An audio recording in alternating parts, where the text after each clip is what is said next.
They say kindness can change a life. But what if the life you changes yours forever? The street was unusually quiet for a Tuesday evening.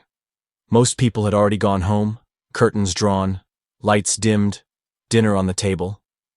But Emma was still out, rushing, actually. Her oversized tote bag bouncing against her hip as she weaved between cracks in the pavement. Her shoes were soaked from stepping in a puddle she didn't see. Her hair was damp from the sudden drizzle that had stopped just 10 minutes ago, and the last piece of her patience was crumpled somewhere inside her coat pocket, along with a half-eaten protein bar she never got to finish. She was late for her shift. Again. But the subway had been delayed, the bus driver had taken the scenic route, and the heavens had a personal vendetta against her because even her umbrella had snapped in half the moment she'd stepped off the curb. Still, she moved fast, dodging a cyclist who didn't bother to warn her and muttering, "Some days just don't want to let you win." She decided to take a shortcut through the back alley behind the bakery. It wasn't exactly the most well-lit path in the city, but it shaved a whole 5 minutes off her walk. And 5 minutes was the difference between "you're late" and "don't bother coming in." The alley always smelled faintly of bread and smoke. The walls were sprayed with the same old graffiti. Faded names, cartoon ghosts, a crooked heart with someone's initials. But tonight, something about the alley felt different. Not louder or more dangerous. Just off. Like it was holding its breath. She stepped around a knocked-over bin and was halfway through when she saw him. Sitting by the loading dock. A man. Hunched over. Legs stretched out. Arms crossed like they were the only thing keeping him together. His clothes were torn, the sleeves too long, and the pants rolled at the bottom. He had no blanket, no bag. Just a single paper cup beside him, filled with nothing but a few scattered coins and some rainwater. Emma almost didn't stop. Almost. But something about him, the way he was staring at the sky like he'd forgotten the world existed, pulled at something inside her. Maybe it was the silence around him. Maybe it was the way he wasn't asking for anything. Or maybe it was just one of those days where doing something good felt like the only thing she had control over. "Hey," she said, hesitating only a little. "Are you okay?" The man didn't look startled. Just turned his head, slowly, like she was the first person he'd noticed all evening. His face was shadowed, but his voice wasn't. "Depends on what you mean by okay." Emma shifted her weight. "Cold, hungry, tired. Any of those ring a bell?" 2 out of 3. She blinked, unsure if that was sarcasm or truth. She looked down at the tote bag. It was mostly empty now, except for the sandwich she'd bought for dinner and a small thermos of tea. She hesitated, then reached in, unwrapped the sandwich, and knelt beside him. "You'll probably say no, but here." He looked at the sandwich like it was something sacred. "You sure?" he asked. "I've had better days, but not so bad that I can't share a sandwich." He took it with both hands, nodding once. "Thank you." She sat beside him, careful not to lean on the wall. The rain had left streaks on the bricks. They didn't talk for a while. He ate like someone who hadn't had anything solid in days but still tried to pace himself. It was strange. He didn't look desperate. Just tired. Like his hunger wasn't just about food. "I'm Emma, by the way." He glanced at her, chewing slowly. "Nice name." She smiled. "And you are?" He paused. "You can call me Sam. Is that your name?" He took another bite. "It's what I go by." Emma studied him. His voice wasn't rough. His words were clear, not slurred, not scattered. He didn't smell of alcohol or drugs, just rain and street dust. And yet here he was, alone in an alley like a discarded thought. "You been out here long?" "Too long to call it temporary, not long enough to call it home." That answer stayed with her. Stay with me, by the way. This story isn't what you think. There's a reason she kept going back to that alley. And there's a reason he didn't want to be found. What begins as a moment of kindness becomes something far more complicated. You'll see. And if you're new here, Don't forget to subscribe, because this story isn't stopping anytime soon. Back in the alley, Emma stood up. She had to go. Her boss would already be counting minutes. I work just a few blocks from here, she said. There's this cafe that pretends to be fancy, but the coffee tastes like regret. If you're still here tomorrow, I'll bring something better. Sam looked up at her like he didn't expect that. You don't need to, he said. Yeah, but I kind of want to. She turned to go, paused, then added, just don't disappear. He gave her a small nod. I won't. But he did. The next evening, she passed through the alley again. Bag in hand, 2 sandwiches this time, and a small plastic-wrapped blanket she found in her apartment closet. He wasn't there. She checked around the bins, behind the bakery steps. Nothing. She left the sandwich anyway, placed it where he'd been sitting, taped a note to it that said, For Sam. Hope your day's a bit less terrible. She walked away feeling something she couldn't name. 3 days passed. She kept checking, kept leaving things. Sandwiches, a pair of socks, even a clean hoodie she never wore anymore. And then on the 4th evening, he was there again. Sitting exactly where she first found him. Same spot. Same quiet. Where were you? She asked. Sam looked at her and smiled faintly, trying not to be a burden. You're bad at that.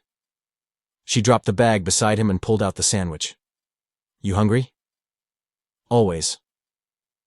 This time they ate together. She stayed longer. Asked him about the book he'd been reading. Something worn and heavy, missing half the cover.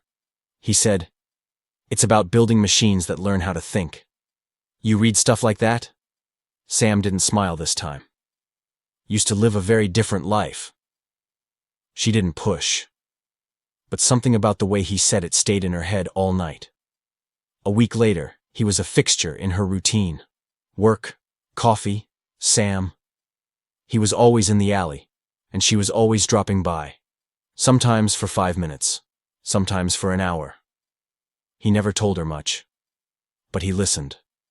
Always listened. When she ranted about rude customers, or her roommate who borrowed clothes without asking, or how her sister never called back, he just nodded, like every word mattered. And slowly, Emma realized something. She wasn't just helping him. He was helping her too. One cold morning, as the wind slapped her hair into her eyes, she found him coughing badly. His face pale, his blanket damp from the overnight rain. She didn't think twice. My place isn't fancy, she said. But it's dry, and I have soup, and a heater that works most of the time. He looked at her like she'd just offered him the world. You sure? But I'm doing it anyway. She helped him up. His legs were stiff. His grip is light. But he walked with her, not behind her. And when they reached her apartment, tiny, cluttered, warm, he paused in the doorway. It's nice. Don't lie. I'm not. It smells like garlic and books. That's probably accurate. He stepped in slowly, careful not to touch anything. Bathroom's down the hall. Couch is yours if you want it. He turned to her. Emma? She crossed her arms. No speeches. Just sit down, eat soup, and maybe tell me one thing about your past. Just one. He nodded once. Okay. And that night, she learned something that would change everything. But we'll get to that next. The soup was barely warm, but it did the job. Emma stirred it half-heartedly while Sam sat across from her, legs tucked under the blanket she'd tossed over the couch earlier.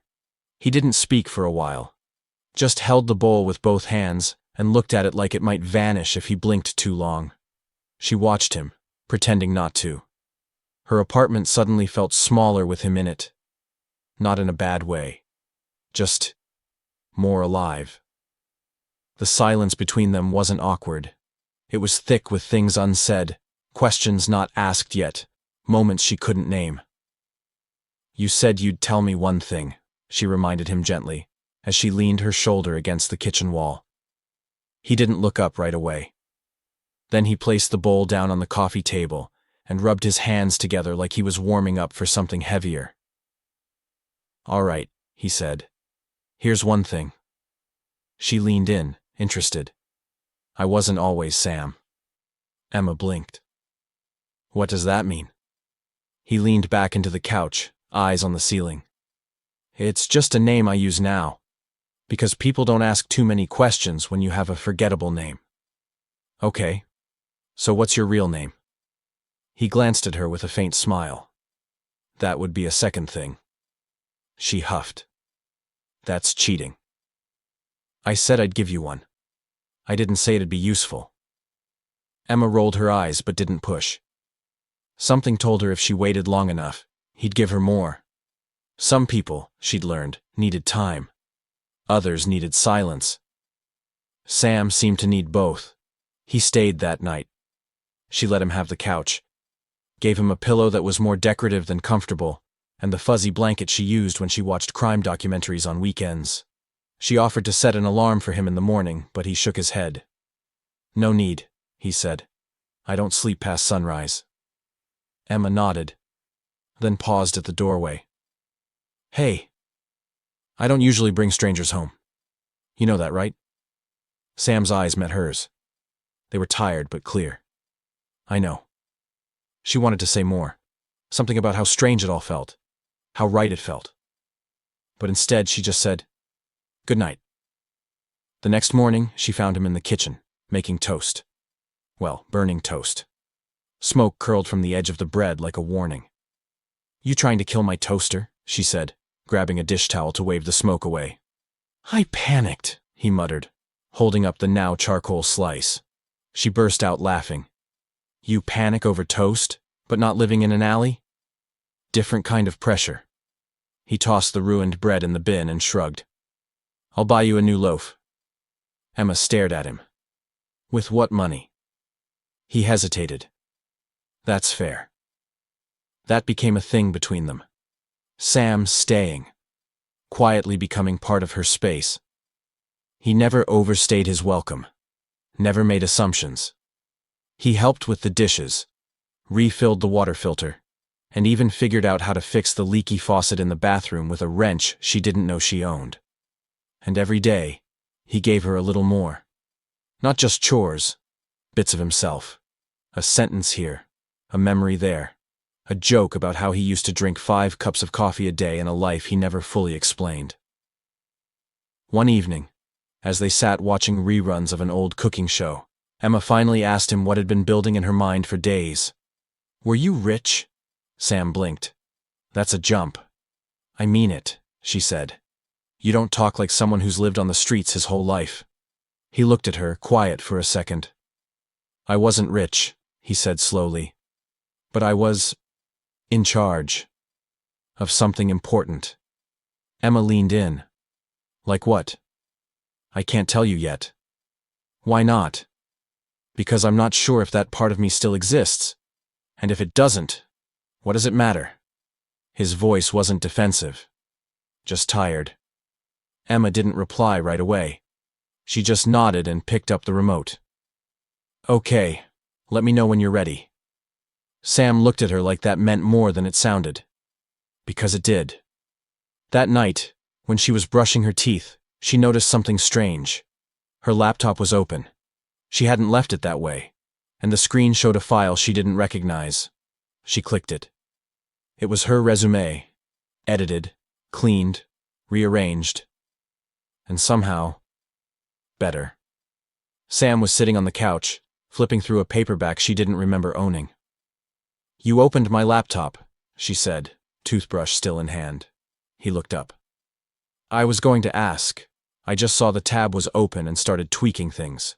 I used to do stuff like that." "For work?" He hesitated. "Kind of." She walked over, arms crossed. "You changed my resume." "I just fixed the formatting. You're more capable than it made you look." Emma frowned. "You can't just go into people's stuff without asking." "I know. I'm sorry." It was an impulse. She stared at him for a long moment, trying to decide if she should be mad. But the truth was, she'd been meaning to update that thing for months. and now it looked better than ever. "Fine," she said. "But don't do it again." "I won't." The next day, she got an email from a company she didn't even remember applying to. They wanted to interview her, in person, tomorrow. She stared at her phone, then back at Sam, who was reading the same paperback like nothing had changed. "You applied for me, didn't you?" He didn't answer. Emma walked up to him. "You had no right." "I know. And I still think it was the right thing to do." She wanted to be angry. She really did. But under the anger was something else. Something warmer. "You're lucky I don't throw you out right now." Sam met her eyes. "Then why don't you?" And just like that, the fight dissolved. Emma sighed, sinking onto the couch beside him. "Because I think I'd miss you." He smiled, said nothing, and she didn't need him to. The next day, she nailed the interview.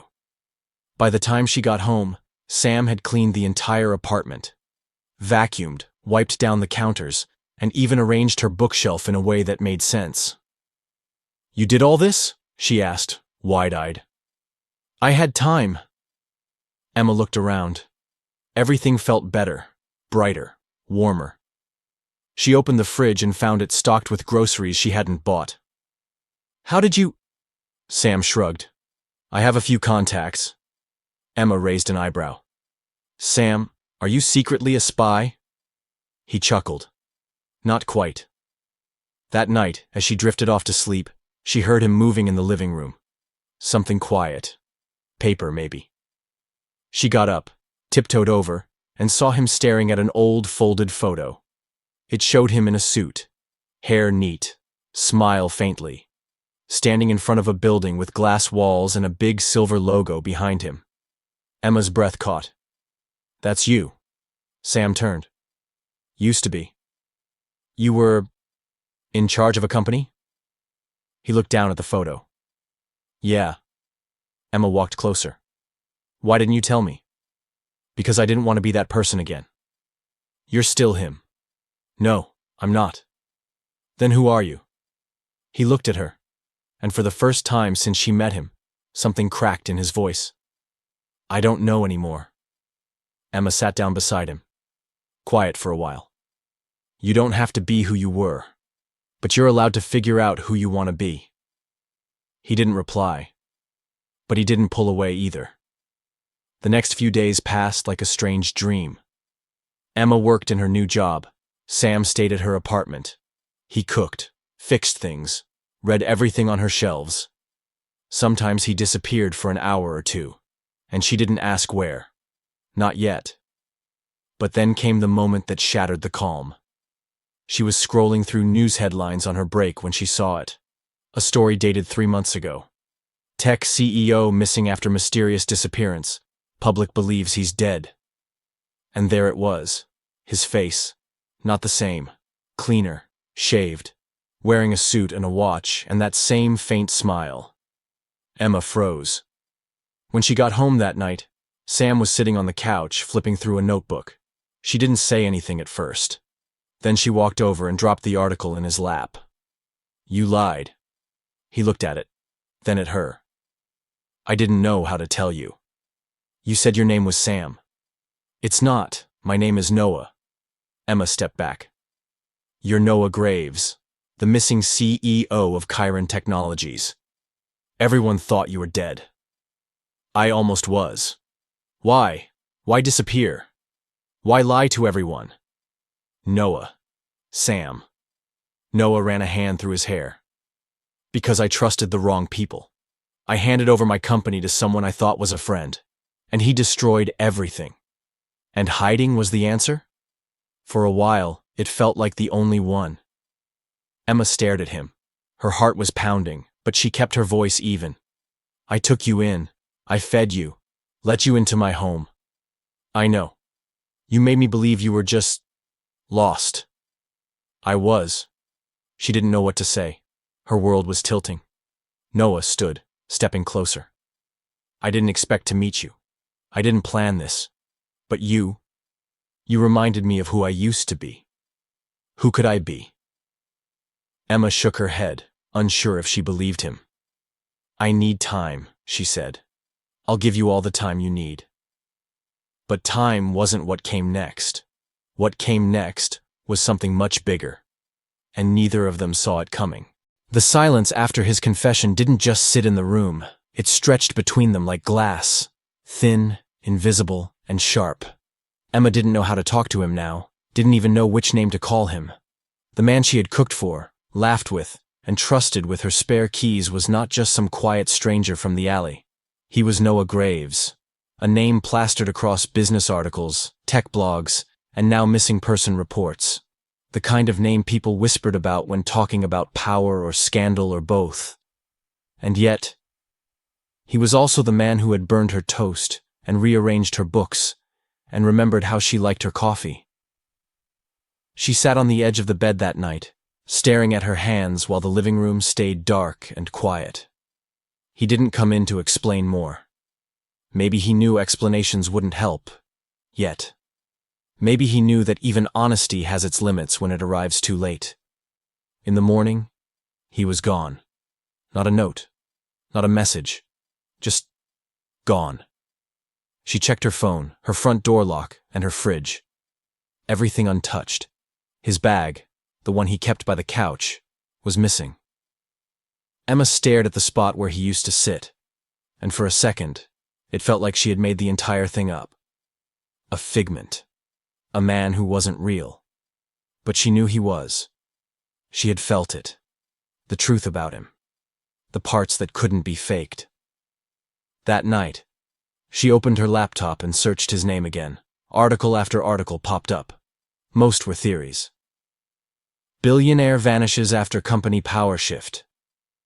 Chiron's CEO missing since October. Board declines to comment. Suspicion falls on business partner Marcus Hale. And then, a quiet blog buried 3 pages deep. What if he's hiding in plain sight? She stared at the screen. A chill settled into her chest. No dramatic music, no pulse-pounding suspense. Just that slow, creeping realization that the man sleeping on her couch had been protecting more than just himself. He had been hiding from a storm still brewing behind him. But the question that kept circling in her head wasn't why he left. It was what happened now. Because 3 days later, he came back. She heard the soft knock on the door after midnight. Not urgent, not loud, just deliberate. Emma opened it slowly. He was standing there in the dark, hoodie pulled low, a backpack slung over one shoulder. He looked the same and different, all at once. Tired. Determined. A little older than she remembered, though it had only been days. I didn't know if you'd open the door, he said quietly. I almost didn't, she replied. He nodded. Fair. Emma stepped aside. He walked in like someone returning to a place that used to be home. I went to get something, he said. Something I shouldn't have left behind. She raised an eyebrow. And what was that? He opened his backpack and pulled out a thin black flash drive. Set it on the table like it was more valuable than anything in her apartment. What is it? Proof, he said. That Marcus was planning something long before I disappeared. Bank transactions, altered contracts, internal messages. I stored it all when I started getting suspicious. Then why didn't you use it? Because by the time I pieced it together, I was already being pushed out. My name was being erased from the company systems, and if I went to the press without everything being airtight, it would have looked like a desperate man throwing mud. Emma picked up the flash drive. And now? Now I think I have enough, but I need help. She looked at him, her frustration not gone but softened. Help with what? Getting it into the right hands, quietly. Before Marcus makes his next move. You want me to help you? He met her eyes. I want you to trust me. There it was again, that unspoken thing between them. Not just secrets and betrayals, but something else. Something that still shimmered beneath the hurt. Possibility. Emma set the flash drive down and crossed her arms. You came back after lying to me, after disappearing without a word, after making me feel like a complete idiot for letting a stranger into my life. I know. But I'm not done being mad at you. I wouldn't expect anything else. But I also know what it looks like when someone's drowning. He looked at her quietly. And you're drowning, she added. He didn't argue. Just said, not if you're here. Emma rolled her eyes, but her mouth twitched, like a smile tried to escape and couldn't quite make it. So what's the plan? He exhaled like he hadn't let himself hope she'd say that. There's a meeting. Next week. A merger announcement. He's using my name in the background paperwork to make it look legal. If I can get into that room. Won't they recognize you? I'm counting on it. She stared at him. You're going to walk back into the lion's den? He looked back, steady. It's not about revenge anymore. It's about ending it. Emma looked at the flash drive again. All right, she said. Let's finish this. They spent the next few days quietly, planning in fragments. She helped him cross-check documents, clean up files, and organize a timeline. He taught her how to read financial records the way a lawyer would. Their conversations shifted from old hurts to focused strategy. But underneath it all, the tension still hummed like a second heartbeat in the room. One night, as they sat at the table reviewing email transcripts, she glanced at him. Do you ever miss it? He looked up. Miss what? That life. The one you left behind. He paused, thinking. Sometimes. But I don't miss who I was in it. She nodded. What about now? Who are you now? I'm still figuring that out. Emma smiled faintly. That makes two of us. The morning of the meeting came faster than either of them expected. Noah wore a suit she didn't know he still had. Simple, charcoal gray, pressed sharp. He shaved, combed his hair, and looked almost exactly like the man in the article. Except now, he looked like himself. Emma drove them to the venue, a hotel downtown, glass building, valet parking. People in suits and lanyards are moving in and out like clockwork. You ready? She asked, parking in a spot 2 blocks away. No, he said honestly, but I'm doing it anyway. They walked in separately. Emma slipped into the back of the room, pretending to be an assistant. Noah entered through the main doors, as bold as daylight. Heads turned. Whispers started immediately. Marcus Hale was already on stage, giving his opening remarks. And then he saw Noah. His smile faltered. Noah, he said into the mic. This is unexpected. Noah stepped forward, voice calm. Didn't think you'd recognize me. You spent months pretending I didn't exist. This is a private... I think the shareholders would like to hear what I have to say. Security hesitated, unsure. Emma, in the back, hit play on her phone. The hidden speaker attached to her purse began playing the audio Noah had clipped from the flash drive. Voices filled the room. Marcus's voice discussing backdoor deals, name forging, and laundering through shell companies. People froze. Some gasped. Some reached for their phones. Noah looked straight at Marcus. You used my name to build a lie. I came here to burn it down. Marcus's face turned pale. No one will believe you, he said, low and sharp. Noah held up a folder. They don't have to believe me.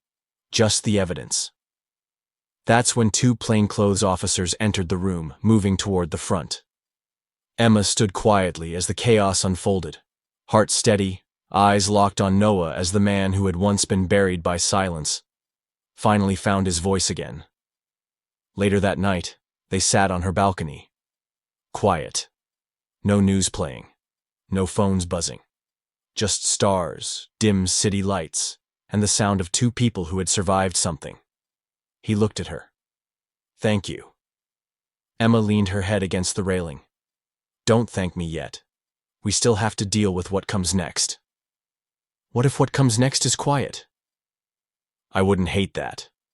He reached over, not a grand gesture, just his hand brushing hers. Neither would I. And somewhere in the distance, a life neither of them expected was finally starting to take shape. But fate, as always, wasn't done with them yet. The days that followed felt like standing in the eye of a storm. Everything around them was chaos. Headlines, calls, speculation. News reporters parked outside buildings they didn't even step into. But inside Emma's apartment, there was quiet. Not peace exactly, but a kind of pause. Like the world knew they needed a second to breathe. The story broke faster than either of them expected. Overnight, Noah's name was everywhere again. Not as a ghost or a memory, but a headline that spelled out survival. Missing CEO returns to expose fraud. Some called him a hero, others a liar. The truth lived somewhere in between, like it always does. Emma read the articles but didn't comment. She wasn't in the pictures, not directly. She'd stayed out of frame, out of the spotlight. But she knew how close she had been to the fire. She knew it in the way people glanced at her on the street, like maybe they recognized something. Or maybe they just sensed it. That she was part of a story bigger than her clothes or job title or the coffee she ordered. Noah, on the other hand, stayed quiet. He turned down interviews, declined offers to speak publicly. And when the press started asking why he hadn't returned to reclaim his role at Chiron, he simply released a statement that said, "The truth was the point, not the throne." It was the kind of line that sounded good in print. But in real life, it didn't feel that simple. Emma found him on the fire escape one morning, sitting on the cold metal step, sipping a coffee he made himself. She joined him, pulling her hoodie over her knees. "You're not sleeping much," she said. "I'm fine." "You're not fine, you're quiet." "I've always been quiet." "Not like this." He gave her a small, tired smile. "I just keep waiting for the other shoe to drop." She looked out at the skyline. "Maybe there is no other shoe." "There's always another shoe." They sat in silence for a while, the kind that didn't need to be filled. Until he asked, "Have ever felt like you stepped into someone else's life?" "All the time," she said. "But the thing is, it keeps turning into mine." He looked over at her. "I'm glad I met you." She didn't look back, just said, "Don't mess it up." Later that day, an envelope arrived at her door. No return address, just her name in clean handwriting. Inside was a photo, grainy, zoomed in. It showed her and Noah sitting together on that same fire escape. The timestamp was from 2 days ago. There was no note, just a printed message on the back of the photo. "You don't know what he's still hiding." Emma stood frozen for a moment, her thumb brushing the edges of the photo. She walked into the living room, where Noah was fixing a loose leg on the coffee table. "Did you know someone took this?" she asked, holding up the photo. He looked at it. His jaw tightened slightly. "No. It was sent to me." "From who?" "No return address, no note. Just this." He took the photo from her, stared at it for a long second, then placed it on the table carefully. "They're trying to scare you," he said. "Is it working?" He looked up at her. "Should it be?" Emma sat down across from him. "Is there anything you're still not telling me?" He hesitated, just enough for her to notice, then said, "Nothing that would hurt you." She didn't like that answer. "Noah, I need you to stop protecting me from the truth." He exhaled, then nodded slowly. "Okay. There is something. But it's not about Marcus or Chiron. It's about me." She waited. "I had another identity, legally created years ago when I was doing some quiet investing under the radar. It wasn't illegal, but if it gets spun the wrong way, it could look like I was laundering money." "Were you?" "Number It was a way to move through industries that didn't want to deal with tech elites. I kept it clean, but I kept it quiet. And now I think someone found the paper trail." Emma leaned back. "And that someone is trying to make me question everything." He nodded. "I need you to understand something," she said, her voice calmer than she expected. "I believed in you when I thought you were just a man with nothing. I don't care if you used another name, or worked a second job, or hid from your board. I care about what you do now. I want to protect us. Then tell me everything. No edits, no spin. If there's a second version of you out there, I want to meet him too. That night, he opened up a folder she hadn't seen before. Not on a flash drive, not on a cloud, just papers. Printed, folded. Some are even handwritten. I used the name Nathan Cole, he said. It started after I sold my first app. I realized I needed distance from the spotlight, so I created this alternate version of me. One that could make deals without being Googled every 10 seconds. And did it work? For a while, until it started blurring lines. She read through the documents, investment receipts, flight logs, shell company records, but all clean. It's like looking at someone's double life, she whispered. It was a safety net. Then it became a habit. Emma placed the folder on the table, then looked at him. Do you still use it? Number Y let it go before I met you. She believed him, but something told her someone else hadn't. The next morning, she received a call from a blocked number. The voice on the other end was low and calm. You think he's safe, but you haven't seen the full file. If you want answers, come to 142 Green Street, back alley entrance, tonight. Alone. Then the call ended. She stared at her phone for a long time. Thought about deleting the number, ignoring the threat. But she didn't. She told Noah.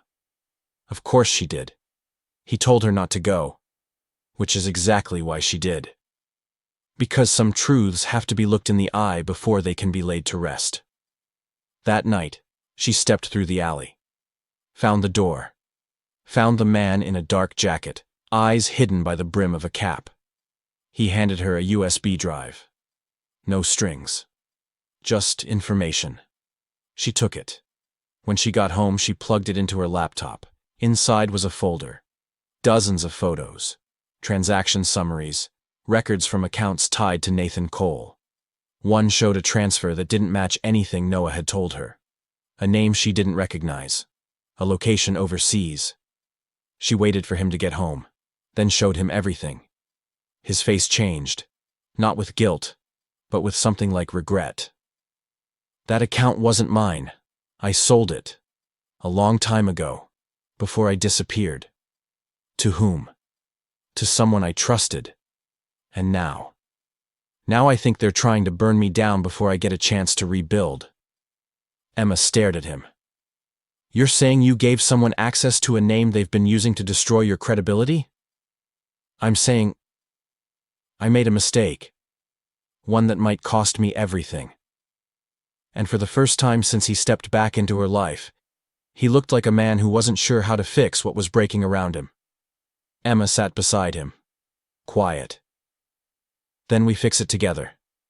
But neither of them knew. Someone else was already 3 moves ahead. And the next move? It would break everything they'd just started to rebuild. The sky was the color of wet ash the morning it happened. Emma woke up to the sound of something she couldn't place at first. It wasn't the alarm. It wasn't traffic or construction, or her neighbor's usual 7 a.m. playlist. It was the door buzzer, loud, impatient, repeated. She rolled out of bed, heart already thudding in that uneven early morning rhythm, and padded to the intercom barefoot. Hello? A crackle, then a voice. Delivery, urgent, for Noah Graves. Her breath hitched. She buzzed the door open without answering, already moving toward the living room where Noah had fallen asleep reading on the couch. He stirred as she gently shook his shoulder. Someone's at the door, she said. Asking for you by name. He blinked the sleep away, sat up, and ran a hand through his hair. Who? She shrugged, still in the hallway, watching through the peephole. A man in a green delivery jacket stood there, holding a black box no larger than a shoebox. He didn't knock, just waited, eyes flicking toward the camera like he knew someone was watching. Noah walked over. Let me get it. Emma opened the door halfway, just enough for Noah to reach out and take the box. The man nodded once, turned, and walked away without saying a word. They closed the door together. The box had no label, no name, no stamp. Just one word written on the lid in silver marker. Careful. Noah carried it to the table, set it down gently. Emma stood beside him, arms crossed. Open it? He nodded once, peeled back the lid.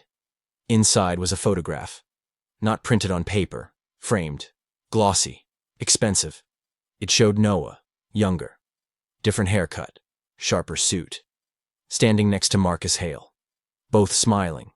Behind them, a banner read, Chiron Technologies, Ethics, Innovation, Future. Beneath the photo was a small envelope.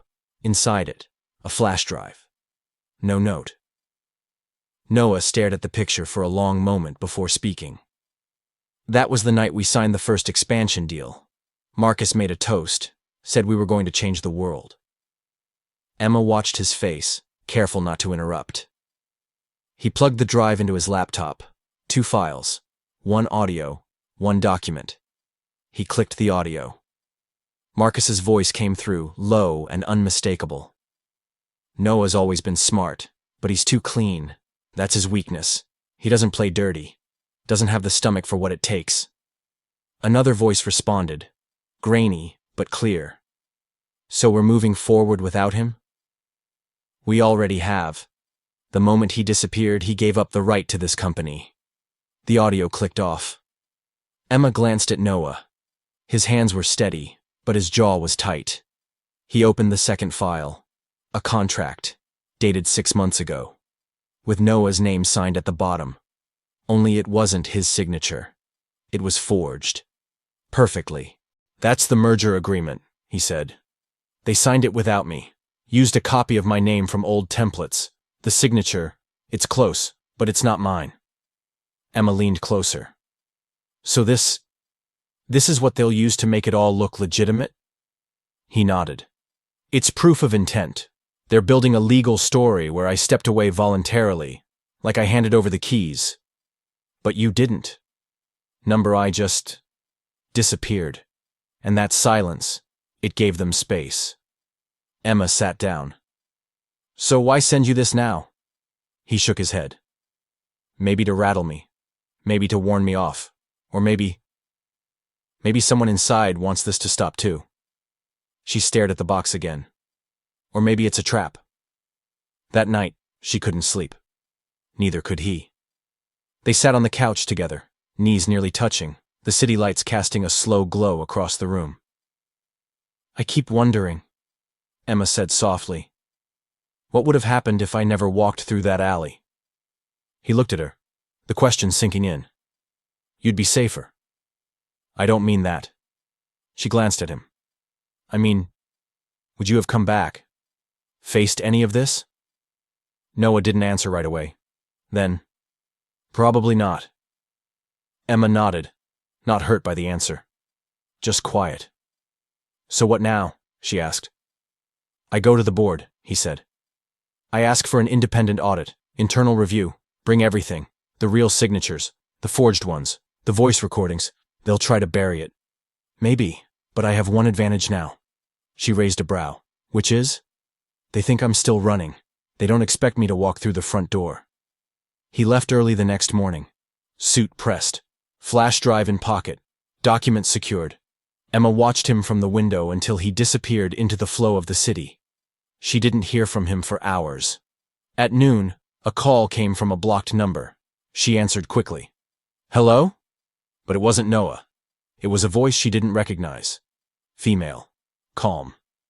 Miss Ward, we suggest you ask Mr. Graves to stand down. Emma froze. Who is this?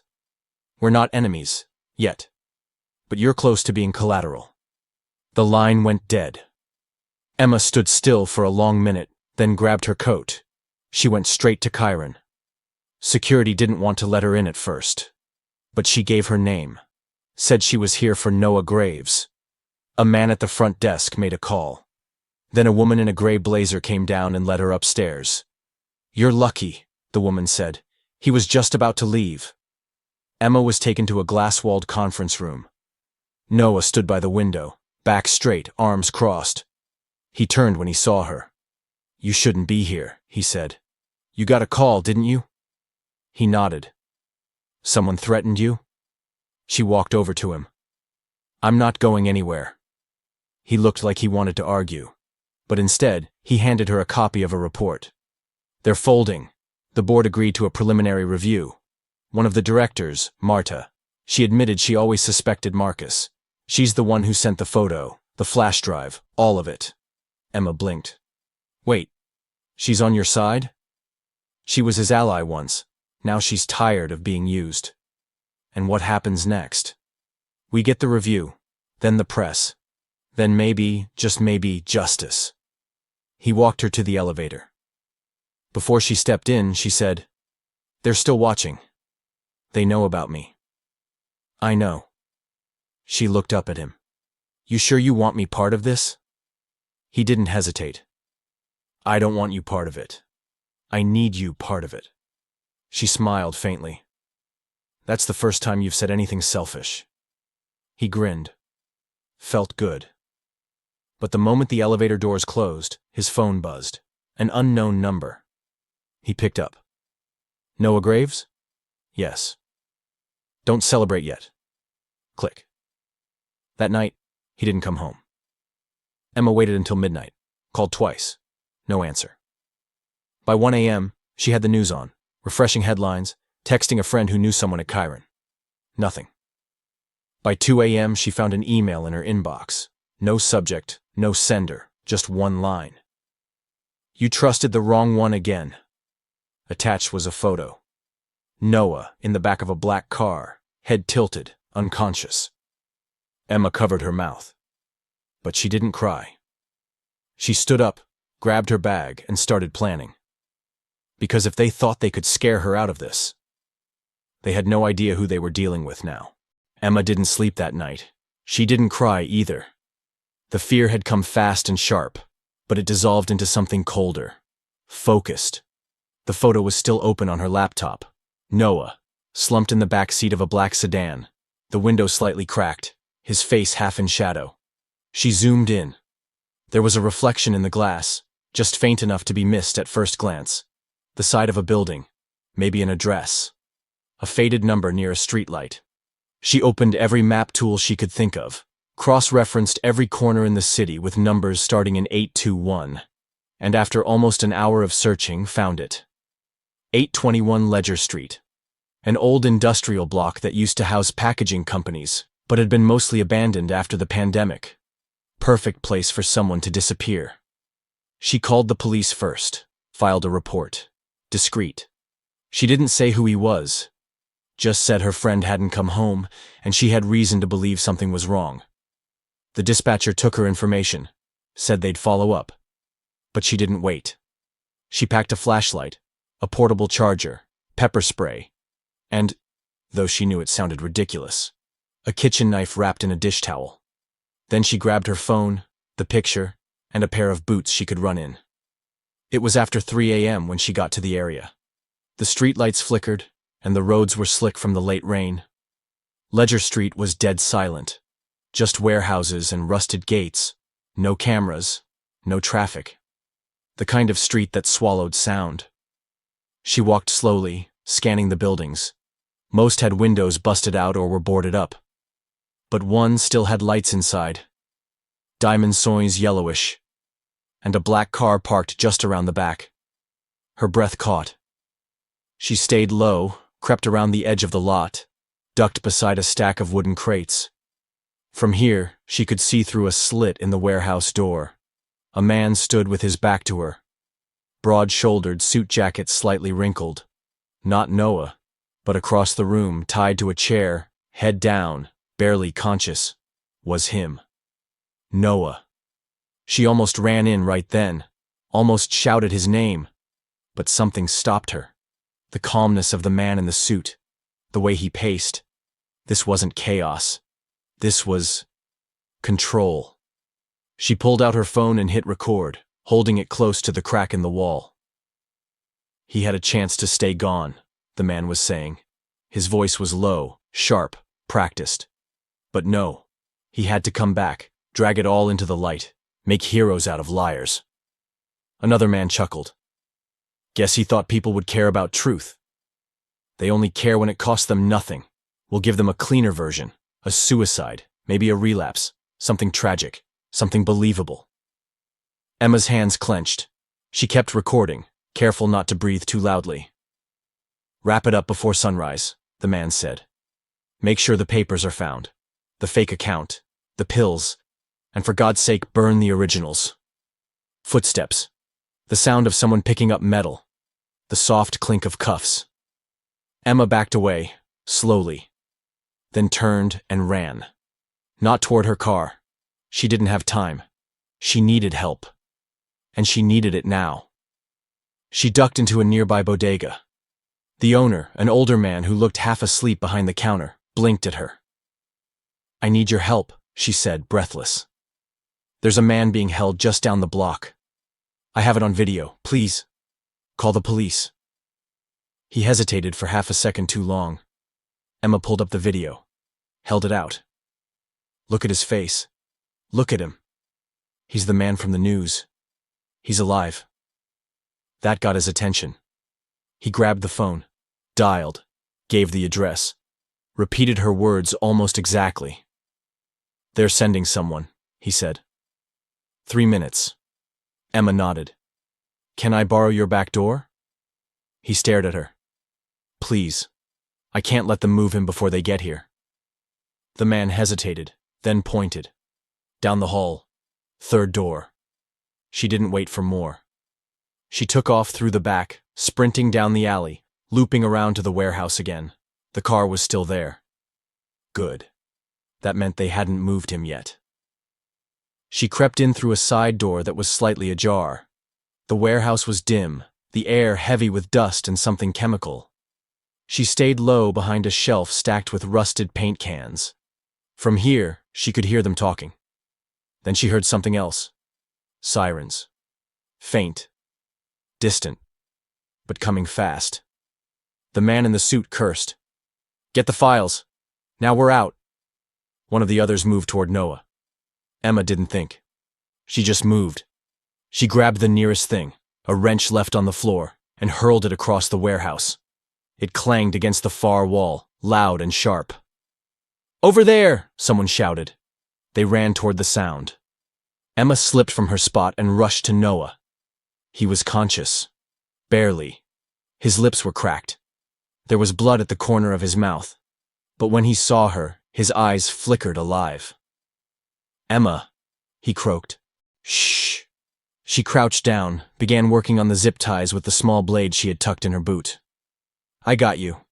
You shouldn't be here. Neither should you, so let's go. The ties gave way. She helped him up. He was weak, but standing. They staggered toward the back just as the warehouse door burst open. Police flooded in, guns drawn, shouts, confusion. Emma raised both hands. He's the victim. He's Noah Graves. They were separated, questioned, and cleared. The officers took statements. The warehouse was sealed. The men were arrested. The files were recovered. Noah was taken to a hospital. Emma followed behind, heart still pounding. When the nurse finally let her into his room, he was sitting up, bandaged, bruised, but alive. You found me, he said, voice hoarse. She walked to the bed, sat down beside him. You shouldn't make a habit of getting kidnapped. He smiled weakly. I wasn't planning on it. She took his hand. You're not alone anymore, so stop acting like it. He didn't speak, just squeezed her fingers. The next few days were a blur. News broke again. Kidnapping foiled. Emma Ward saves missing CEO. Reporters camped outside the hospital. Chiron's board issued a formal apology. Marcus Hale was arrested. His accounts are frozen. The forged documents were traced and exposed. Emma watched it unfold like it was someone else's story. But it wasn't. It was hers now, too.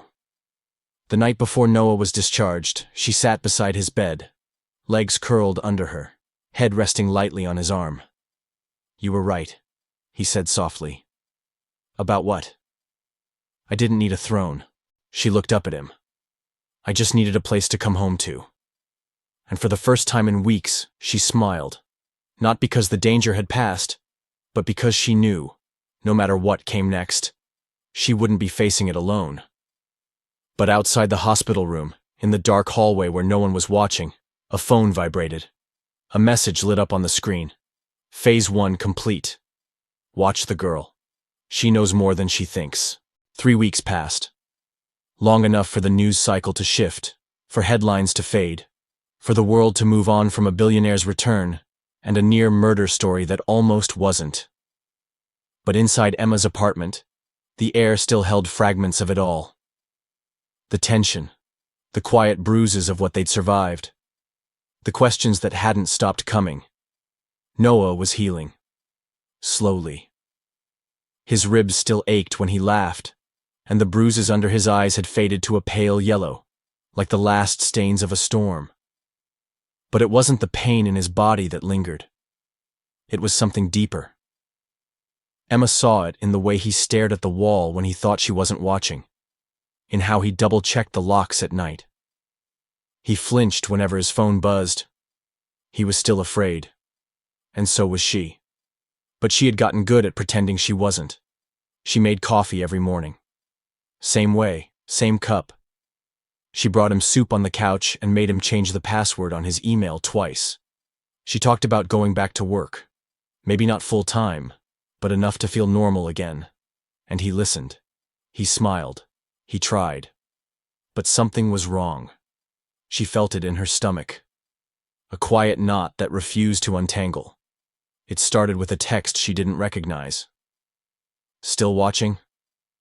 Nice sweater today. She blinked at her phone. Looked around the coffee shop. Nothing suspicious, no familiar faces, no one is staring. Just a Tuesday.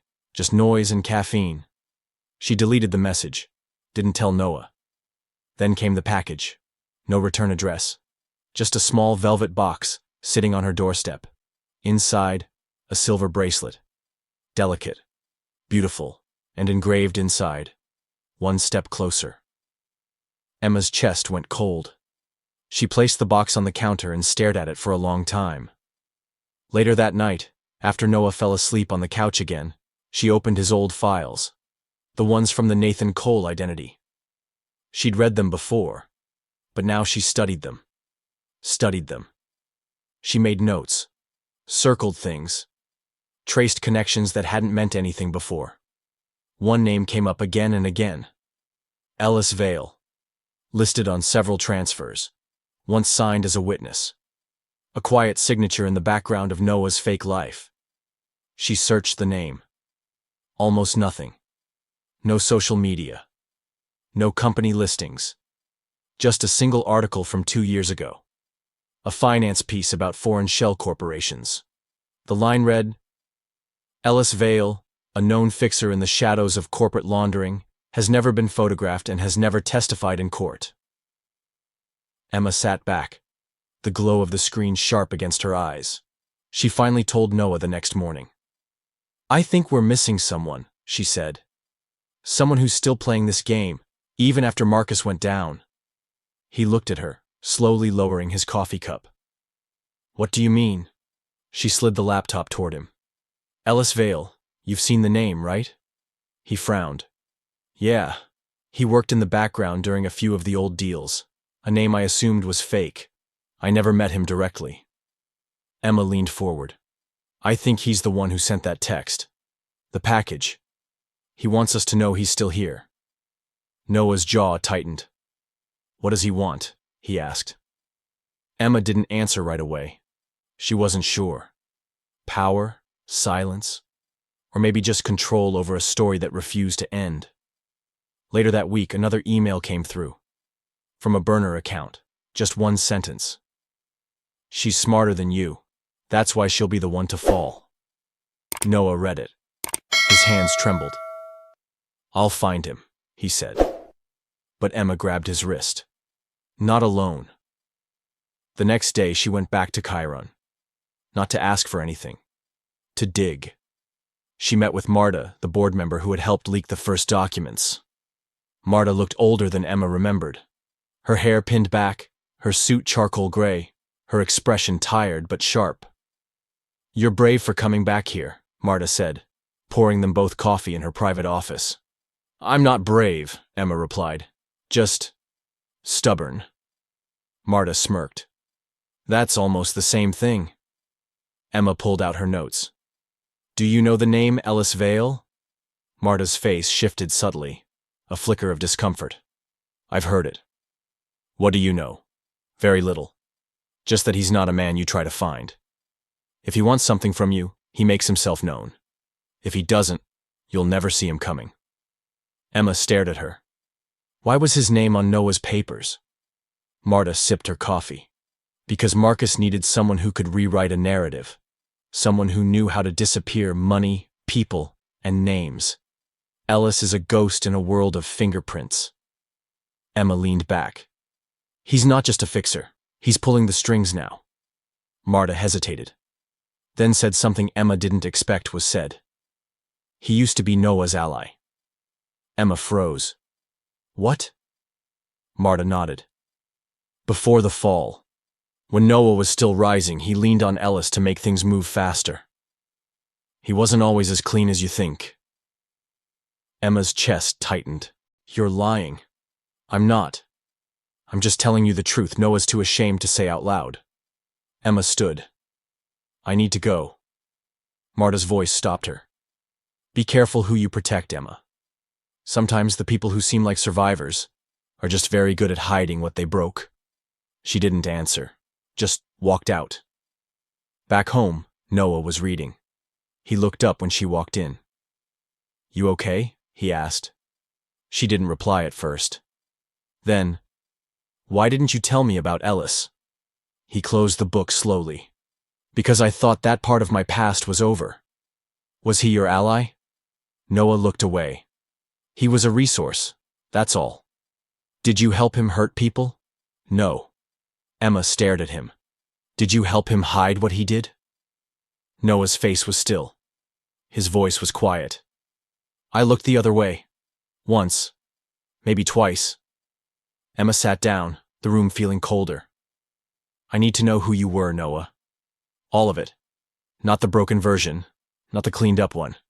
The full story." He nodded slowly. "Then sit down. Because it's not pretty." And for the next 2 hours, he told her everything. The deals, the offshore accounts, the early years when he said yes to things he should have walked away from, the justifications, the silence, the ambition that had been louder than his morals. He never raised his voice, never tried to make excuses, and when he was done, Emma didn't say anything right away. Then, "I don't hate you." Noah blinked. "I don't hate you," she repeated. "But I need to think." He nodded. "I'll go." "No," she said. "You'll stay. Because I'm not scared of you." But what she didn't say, what hung between them like an unsent message, was that she was scared of who else might still be out there. Watching. Waiting. Because hours later, a second box arrived. Inside, it was a photograph. Emma, walking alone. The caption was handwritten. "One more move and she disappears too." The photo shook in her hand, not because her fingers were weak, but because something inside her refused to stay still. Emma stared at the image for a long time. It wasn't old. It wasn't blurry. It was crisp, printed on glossy paper, probably within the last 24 hours. Her hair was in the same braid she wore yesterday. Her coat was still dusted with dried rain. She had been walking home from the pharmacy. She remembered the exact moment. No crowds. No sound except for a bird somewhere on a wire and the low hum of passing traffic. She had looked over her shoulder once. Just once. She hadn't seen anyone. But someone had been there. And now, they wanted her to know it. Noah found her in the kitchen, still holding the envelope. He paused when he saw her face. "What happened?" She handed it to him without a word. He slid the photo out, glanced at the back. Nothing but the threat scrawled in the same sharp silver ink. "One more move, and she disappears too." His jaw set. That's Ellis. Emma leaned against the counter, folding her arms tightly. He's not going to stop, is he? Not until he gets what he wants. What does he want? Noah looked at the photo again. Leverage. Fear. To isolate me. If he thinks I'll back off to keep you safe. Emma cut in. Will you? His silence was an answer. I don't want to be protected, she said softly. I want to be part of this. All the way through. That's what scares me. Emma stepped forward, her voice steady. Noah, I don't care what you did before. I care what you're doing now. And I need you to understand that I'm not some fragile thing that breaks when you breathe wrong. He looked down at the photo one more time, then walked to the sink and lit a match. Watched as the edges curled in flame. The paper turned black, twisted in on itself, and fell into ash. No more threats, he said. But the truth was, the fire didn't burn the feeling that came with it. The feeling that they were being watched, followed, targeted, piece by piece. They spent the next 2 days building what they called the list. It was Emma's idea. A full breakdown of every tie Ellis had to Noah's past. Every financial link, old transaction, anonymous shell company, and quiet donation. Names were listed. Events. Flight logs. Anonymous addresses. She took over the wall in the hallway with sticky notes, printed photos, and red string pinned through thumbtacks. It looked like the kind of board you'd see in a detective show, but less dramatic and more desperate. One name kept popping up. A. Morley. Emma circled it every time. Who's Morley? She asked. Noah frowned. He was a middleman, between Ellis and the offshore investors. Never met him in person. He used voice scramblers. Sometimes messages came through courier, sometimes through burner emails. Emma looked at him. Do you know how to find him? I might. So they set a trap. Noah sent a message from his old alias, Nathan Cole. Just one line. Need to move money. Urgent. Private. Discretion mandatory. He didn't expect a reply, but within an hour a ping came in. You're supposed to be gone. Emma's hands were trembling when she read it over his shoulder. Noah typed, Desperate men return to old habits. Another reply. Same park. Same bench. Dusk. Come alone. He didn't go alone. Emma dressed in plain black, tied her hair up under a knit cap, and brought her phone fully charged with a live connection to a hidden app that recorded everything to the cloud. They chose a public park downtown. Sparse trees. A wide path circling a duck pond that no one swam in anymore. Noah sat on the bench with a newspaper in his hand like it was still 2004. Emma sat 3 benches down, behind mirrored sunglasses, pretending to scroll her phone. A man appeared 15 minutes late. Trim coat, brown leather gloves, gray beard. He walked like someone who knew how to be invisible in a crowd. Noah didn't look up as he sat. You're not supposed to be alive, the man said quietly. Guess death didn't want me either, Noah replied. You made noise, Noah. Ellis doesn't like noise. I'm not here to make noise. I'm here to make a deal. The man chuckled. There are no deals anymore. You burned your chips. Noah turned the page of the newspaper. Then let's talk straight. What does he want? You gone. Silenced. Discredited. Dead if possible. But gone. And if I walk away? Too late. You already came back. Emma shifted slightly, pretending to adjust her shoelace. Her phone kept recording. Her heart beat hard in her ears. The man stood, dropped something at Noah's feet. A key, attached to a paper tag. Storage. Locker 87. Grayson Rail Terminal. Then he walked off. Noah waited until he was gone, then picked up the key. Walked to Emma without saying a word. They didn't speak again until they got back home. She locked the door, pulled off the cap, let the silence stretch. Then finally she asked, What do you think's in the locker? Evidence. Or a threat. Or both. They waited until dark. Then they drove to Grayson Terminal. It was nearly abandoned, the kind of station that still operated but barely, mostly cargo. Few lights. One sleepy guard who barely glanced at them as they passed. They found locker 87 near the far end. Noah slid the key into the slot, turned it. Inside was a manila envelope. He pulled it out, hands steady. Emma's breath caught. They opened it together in the car. Inside were photographs, dozens. Noah at events, at meetings, at Emma's apartment, at her work, her walking into cafes, riding the subway, hugging her sister last Christmas. Pictures neither of them had taken. And on the back of every photo, a note. Simple. Printed. We don't need to kill him to destroy him. Just take her away. Emma dropped the stack, her hands shaking. Noah sat frozen. And in that moment, both of them realized something devastating. This wasn't just about a company. It was personal now. Ellis wanted Emma, not for leverage, not to trade, but to break Noah from the inside out. They sat in the car, the cold from outside seeping through the windows. Noah turned to her slowly. I can't let you do this. She looked back, eyes hard. Let me? I can't keep you safe anymore. I didn't ask you to. Emma. Number. Stop. I know what this is. I know how this ends if we split up now. He wins. You go dark. I disappear. The story fades. You live with the guilt. I disappear into a file marked cold. He looked at her. So what do we do?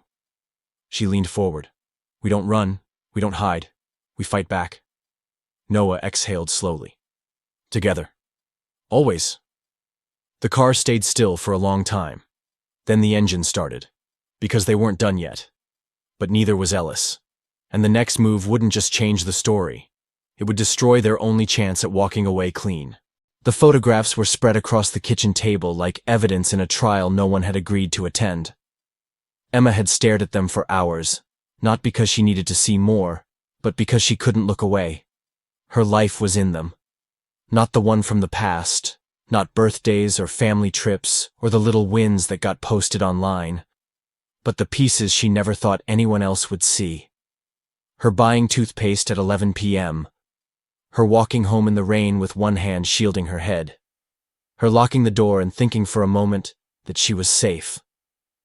Noah was pacing. He'd barely spoken since they got home. The envelope from the locker was still on the counter, untouched except for the prints they'd left while flipping through the photos. You think he's working alone? Emma asked finally. Noah stopped walking. No. She already knew the answer. She just needed to hear him say it. Ellis doesn't work without systems. Layers. People who owe him or fear him. Probably both. He knows how to disappear behind the mess he creates. Emma leaned her head into her hands. So how do you catch someone who never shows up? You don't. She looked up sharply. You expose everything he's built instead, Noah continued. And you make the world so loud he can't hide in it anymore. Emma sat back. That's risky. Everything's risky now. They fell silent again. The apartment, once a shelter, now felt like a spotlight. Every window, every creak in the floor, every car passing outside felt too loud, too exposed. I want to do something, she said. You are. Number, I mean. I want to be more than the person they threaten. I want to choose my role in this. Noah met her gaze. What are you thinking? She didn't answer immediately, just stood, walked over to the wall where the evidence was still pinned, and added something new. The photo of her from the threat, the one with the silver ink on the back. She pinned it dead center. Then, she picked up a pen and wrote over it. Their mistake was thinking I'd break. She turned. We go to the press. Noah frowned. They'll twist it. Paint you as the girlfriend, the naive one caught in the mess. Then we control the story. We release the evidence ourselves, all of it. Documents, recordings, the timeline, the locker, the threats. The fact that Marcus was only a puppet, that Ellis is still pulling strings. And what if he retaliates? He already is. She was right. They started preparing that night. They created a clean website, encrypted, secure, where they uploaded scanned files and photographs, voice notes, spreadsheets, and emails. They redacted private names, cross-referenced facts, double-checked everything, then wrote a statement together. Emma typed most of it. Noah paced. By 3 a.m., the final line was written, "We are not disappearing, and we are not done." They scheduled it to go live at 7 a.m., and then they waited. The world noticed by 7:12. First a small tweet, then a retweet, then a business blog. By 8:30, it was on trending. By 9 a.m., local news anchors were awkwardly mispronouncing Ellis's name. By noon, half a dozen reporters were outside the building. Noah pulled the curtains shut. "They're going to come harder now," he said. Emma nodded. "Let them." She received a message at 2:15 p.m. from a number with no ID. "Well played. Now the real game begins." Attached was a video. The camera was grainy, like it was from a warehouse security feed. It showed a woman, late 50s, brown coat, glasses. Emma leaned closer. Her blood went cold. It was her mother, walking out of her grocery store, smiling, keys in hand. Then the footage cut off. Emma dropped the phone. Noah picked it up, stared at the screen. "Your family's in the city?" Emma nodded. "She moved here 2 months ago, after my dad passed. She wanted to be close." "Does she know about all this?" "I've told her pieces. Nothing that would scare her." Noah rubbed his hands down his face. "We need to move her. We need to move us." But they couldn't move fast enough. That evening, Emma's apartment was broken into. They came home to find the door cracked, the lights on, drawers pulled open, photographs missing. No valuables taken, just files. Targeted. Clean. Emma stood in the center of the living room, heart pounding. "They didn't steal anything," she whispered. "They wanted us to know they could," Noah said. The sound of shattered trust rang louder than glass. They didn't stay. Not that night. Instead, they drove across town and checked into a small hotel under a different name. Noah paid cash. Emma kept her phone off. That night, they lay side by side in the dark, both staring at the ceiling. "I keep thinking about who I was before this," Emma said. "Before I met you. Before I took that alley." He turned to look at her. "And?" "I thought I was quiet. Ordinary. A girl with too many part-time jobs and too few plans. You were more than that. I didn't feel like more. Now I don't know who I am, but I know I'm not scared anymore." He brushed his thumb over her knuckles. "Emma." She looked at him. "I'm sorry for all of it. For dragging you into this. For not telling you sooner. For letting you get this close when I wasn't sure I could survive it." "You don't need to apologize for surviving," she said. "But you do need to survive with me." He nodded. They didn't kiss. Didn't fall into each other like the movies say you should. They just held on, hands tangled, hearts heavy, sleep delayed. In the morning, the press coverage exploded. A journalist named Alia Dean released an expose on their website. She had done her digging, found old employees of Chiron willing to speak anonymously. Connected dots they hadn't even noticed. Laid it all out. The rise of Ellis Vale, his connection to Marcus, the offshore money, the stolen identity signatures, the bribed regulatory agents. Alia ended the article with one sentence that made Emma's chest ache.